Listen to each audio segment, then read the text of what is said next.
Untuk mengetahui informasi terkini kita tanyakan langsung pada jurnalis Kompas TV, Henry Irawan di Subang, Jawa Barat. Henry, hingga saat ini bagaimana dengan hasil pemeriksaan oleh pihak kepolisian terhadap tersangka?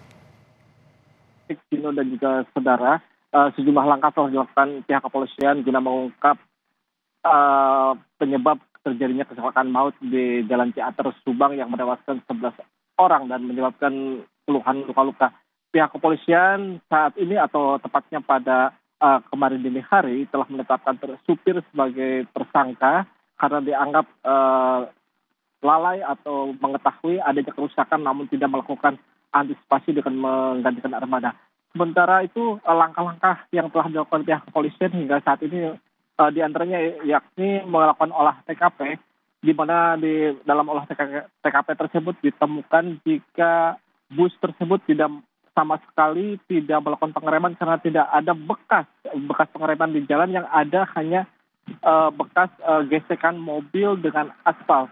Kemudian polisi juga telah memeriksa sebanyak 13 orang saksi yang ini diantaranya supir, kernet, montir yang sempat memperbaiki bus tersebut di lokasi wisata Tangun Parahu. Kemudian bis tersebut melanjutkan perjalanan dan berhenti di rumah makan di wilayah Ciater dan sempat diperbaiki pula oleh supir dan kernet hingga akhirnya terbalik.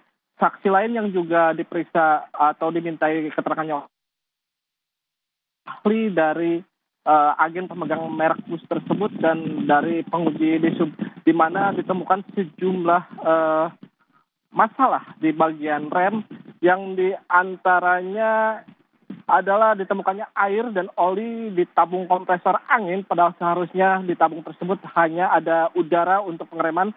Kemudian oli juga sudah mengeruh, pertanda belum dilakukan pergantian oli terhadap bus tersebut oleh pemilik atau pengelola bus. Terus kandungan air yang di atas 4% atau di atas ambang maksimal dalam minyak rem. Kemudian celah tanpa rem juga cukup sempit, cuma 3 mm, 0,45 mm. Juga terjadi kebocoran dalam sistem pengereman sehingga mengurangi kerja tekanan rem.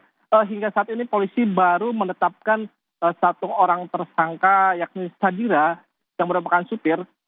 Penyelidikan dan pemeriksaan saksi-saksi juga masih terus dilakukan, dan kami pun sempat berbincang dengan salah seorang penyidik dari Direktorat Lalu Lintas Jalan, maksud kami Direktorat Lalu Lintas Polda Jawa Barat, bahwa hingga saat ini polisi masih melakukan penyelidikan dan 2-3 hari ke depan pihaknya kemungkinan akan menentukan tersangka baru berdasarkan hasil gelar perkara yang dilakukan pihak kepolisian. Juno.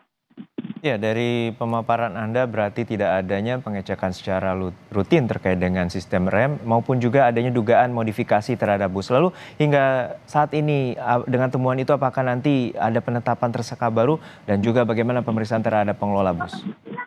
Dari hasil pemeriksaan yang dilakukan pihak kepolisian selama ini, memang ada sejumlah permasalahan dalam bus tersebut, mulai dari perawatan bus yang tidak dilakukan secara rutin, kemudian modifikasi dari kondisi bus yang bus tersebut merupakan buatan tahun 2006 dan dilakukan modifikasi hingga lebih baru secara bodi, namun secara kondisi sebenarnya bus tersebut sudah berusia 18 tahun. Hingga saat ini polisi masih mencari atau pemilik atau PO bus tersebut karena dikabarkan hingga saat ini belum bisa ditemukan dan belum tahu di mana lokasi bus tersebut. Namun informasi yang kami terima bahwa PO bus tersebut berada di Bekasi setelah sebelumnya berasal dari Wonogiri dan dialih tangankan ke pemilik yang berada di Bekasi.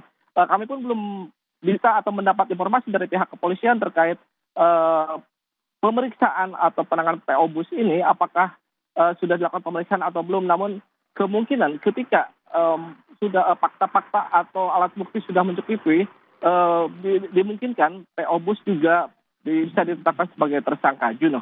Kita nantikan pengusatan tuntas pihak kepolisian atas kecelakaan maut yang menewaskan 11 orang di Ciater Subang, Jawa Barat. Terima kasih rekan Henry Irawan dari Subang, Jawa Barat.